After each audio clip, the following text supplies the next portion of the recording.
NTPC nuclear thermal power corporation India லிமிட்டெடுன்னு சொல்லுவாங்க. இங்கேருந்து நமக்கு அசிஸ்டண்ட் எக்ஸிக்யூட்டிவ் நோட்டிஃபிகேஷன் அனௌன்ஸ் பண்ணிட்டாங்க. சரிங்களா, டேர்ம் பேசிஸில் தான் வந்து அனௌன்ஸ் பண்ணியிருக்காங்க. ஆண்கள் பெண்கள் 2 பேருமே இதுக்கு அப்ளை பண்ணிக்கலாம். ஸோ என்ன குவாலிஃபிகேஷன் அப்படின்னா பிஇ பிடெக் மெக்கானிக்கல் எலக்ட்ரிக்கலில் பிஇ பிடெக் கம்ப்ளீட் பண்ணி 40% இருந்தால் நீங்கள் அப்ளை பண்ணிக்கலாம். ஸோ கண்டிப்பாக எக்ஸ்பீரியன்ஸ் கேட்டிருக்காங்க. Minimum compulsory 1 year post qualification experience கேட்டிருக்காங்க. ஏதாவது ஒரு பவர் பிளான்ட்டில் நீங்கள் ஆப்ரேஷன் மெயின்டெனன்ஸ் ஃபீல்டில் நீங்கள் ஒர்க் பண்ணியிருக்கீங்க அப்படின்னா நீங்கள் இதுக்கு அப்ளை பண்ணிக்கலாம். 10 இயர் ஆஃப் என்கேஜ்மெண்ட், இது ஃபிக்ஸ்டு டேர்ம் கான்ட்ராக்ட் பேசிஸில் 3 இயர்ஸ்க்கு முதல்ல வந்து கான்ட்ராக்ட் இருக்கும். அடுத்து ஃபர்தராக வந்து ஒரு 2 இயர்ஸ் எக்ஸ்டெண்ட் பண்ணுறாங்க. அடுத்து உங்கள் ஒர்க் பர்ஃபார்மன்ஸை பேஸ் பண்ணி நீடு அங்கே தேவை இருந்தால் அங்கே ஒரு சில ஆட்களை வந்து டெம்பரரியாக வந்து ஒர்க் பண்ணுற மாதிரி வச்சுப்பாங்க. ஓகேங்களா. ஸோ ஜாப் சம்மரி, அசிஸ்டண்ட் எக்ஸிக்யூட்டிவ்னா என்ன, ஸோ ஜென்ரலாக அதுக்கான ஜாப் சம்மரி என்ன, அதை வந்து இங்கே ஷார்ட்டாக கொடுத்துருப்பாங்க, ரொம்ப எலாபரேட்டாக இருக்காது. ஸோ அதை பார்த்துக்கோங்க. So age limit maximum 35 age வரை நீங்கள் அப்ளை பண்ணிக்கலாம். ஸோ மந்த்லி கன்சாலிடேட்டட் சேலரி 55,000 இருக்கும். அது கூட அடிஷ்னலாக என்னென்னலாம் வந்து அடிஷ்னலாக வந்து நமக்கு ப்ரொவைட் பண்ணுறாங்க, ஹவுஸ் ரெண்ட் அலவன்ஸ், தங்கிறதுக்கு ரூம் அவங்களே கொடுத்துட்றாங்க.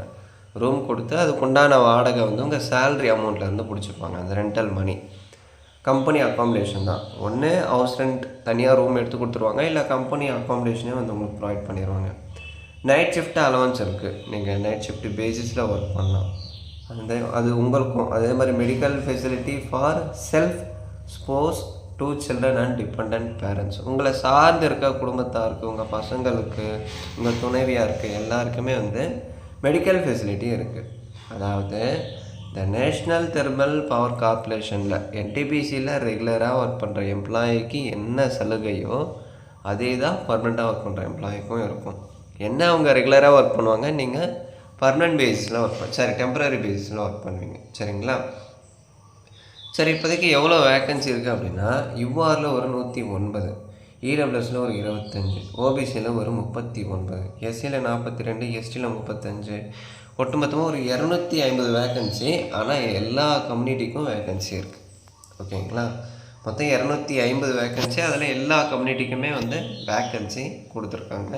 நல்ல ஆப்பர்ச்சுனிட்டி தான், யூஸ் பண்ணிக்கோங்க. அப்புறம் இது டெம்ப்ரரி அப்படின்னு சொல்கிறீங்க, கான்ட்ராக்ட் பேசிஸ் அப்படின்னு சொல்கிறீங்க. அப்போ இதில் நம்ம பர்மனெண்ட் ஆக முடியாதா அப்படின்னு கேட்டிங்கன்னா டெம்ப்ரரியாக நீங்கள் ஒர்க் பண்ணலாம். ஓகேங்களா. முதல்ல ஒரு 3 வருஷம் சொல்லியிருக்காங்க, அடுத்து 2 வருஷம் உங்கள் ஒர்க் பர்ஃபார்மன்ஸை பொறுத்து எக்ஸ்டெண்ட் பண்ணுறதா சொல்லியிருக்காங்க. ஸோ 5 வருஷம் இல்லையா. இந்த 5 வருஷம் முடித்து நீங்கள் வெளியே வந்தால் கூட சென்ட்ரல் கவர்மெண்ட் எக்ஸ்பீரியன்ஸ் சர்டிஃபிகேட் வந்து உங்களுக்கு ப்ரொவைட் பண்ணுவாங்க. அது ஒரு பெரிய பெனிஃபிட் தானே. 5 வருஷம் எக்ஸ்பீரியன்ஸ், அதுவும் சென்ட்ரல் கவர்மெண்ட் ஆர்கனைசேஷனில் மத்திய அரசோட முக்கியமான துறை என்டிபிசியிலேருந்து உங்களுக்கு சர்டிஃபிகேட் கிடச்சிருக்கு அப்படின்னா அந்த சர்டிஃபிகேட் கண்டிப்பாக யூஸ்ஃபுல்லாக இருக்கும். ஸோ ட்ரை பண்ணி பாருங்கள். செலெக்ஷனில் கண்டிப்பாக எக்ஸாமினேஷன் இருக்குது. ஓகேங்களா. ஸோ இந்தியன் நேஷ்னல் அப்ளை பண்ணலாம். ஜென்ரல் கண்டிஷன் நீங்கள் செக் பண்ணிக்கோங்க. இந்த ஸ்க்ரீன்ஷாட் நான் டெலிகிராமில் ஷேர் பண்ணியிருக்கேன். So how to apply ntpc.co.in இந்த வெப்சைட்டில் போய்ட்டு நீங்கள் அப்ளை பண்ணுற மாதிரி இருக்கும்.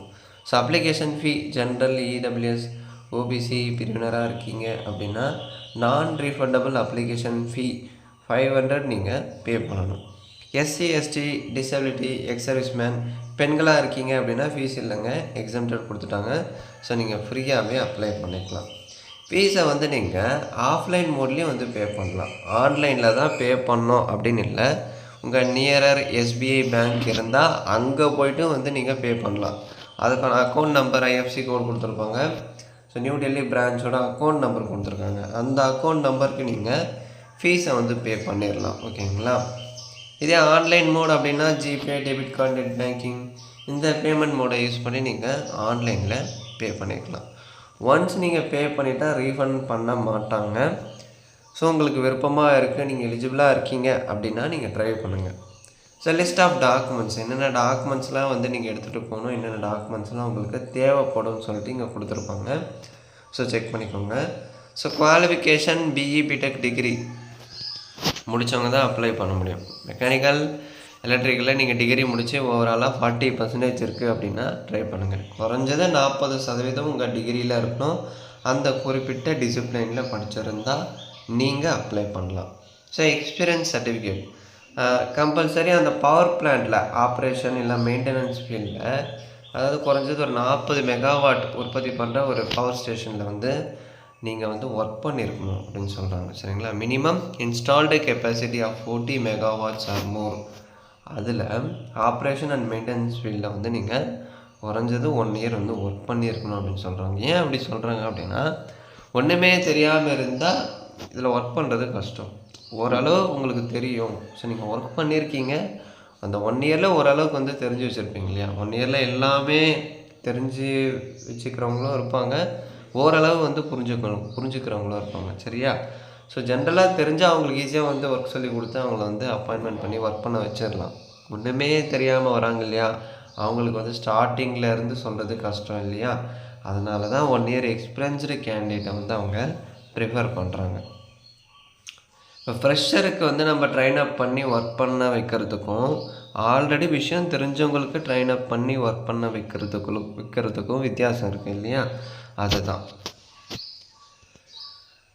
Commencement of online application 23rd April, அதாவது எலெக்ஷன் டேட்டில் உங்களுக்கு என்டிபிசியோட அப்ளிகேஷன் ஓப்பன் பண்ணுறாங்க.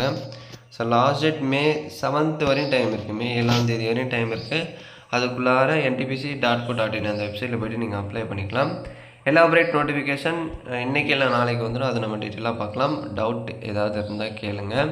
என்றைக்குமே எக்ஸ்பீரியன்ஸை வந்து கெயின் பண்ணிக்கோங்க, அது எந்த ஃபீல்டாக இருந்தாலும் சரி. இப்போ நீங்கள் ஒரு ஐடி ஃபீல்டுக்கு போகிறீங்க, எக்ஸ்பீரியன்ஸ்டு கேண்டிடேட்டுக்கும் ஃப்ரெஷருக்கும் வித்தியாசம் இருக்குது இல்லையா?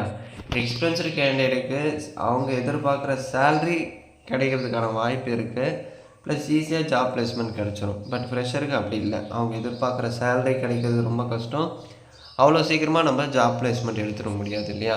ஸோ என்றைக்குமே ஒரு ஃபீல்டில் நீங்கள் போகிறீங்க, ஒரு ஃபீல்டில் நீங்கள் ஆர்வமாக இருக்கீங்க, அதில் நீங்கள் பயணிக்கணும் அப்படின்னா கண்டிப்பாக அதுக்குண்டான அனுபவம் நம்ம கையில் இருக்கணும், அதை பற்றி தெரிஞ்சிருக்கணும். இது 2 இருந்தால் மட்டும்தான் நம்ம எதிர்பார்க்குற சேலரி ப்ளஸ் அந்த ஃபீல்டில் வந்து நம்ம ஜாயின் பண்ண முடியும் இல்லையா? ஸோ முதல்ல கஷ்டமாக தான் இருக்கும். ஸோ ட்ரை பண்ணுங்கள், நல்ல ஆப்பர்ச்சுனிட்டி. ஏதாச்சும் டவுட்ஸ் இருந்தால் கேளுங்கள். தேங்க்ஸ் ஃபார் வாட்சிங்.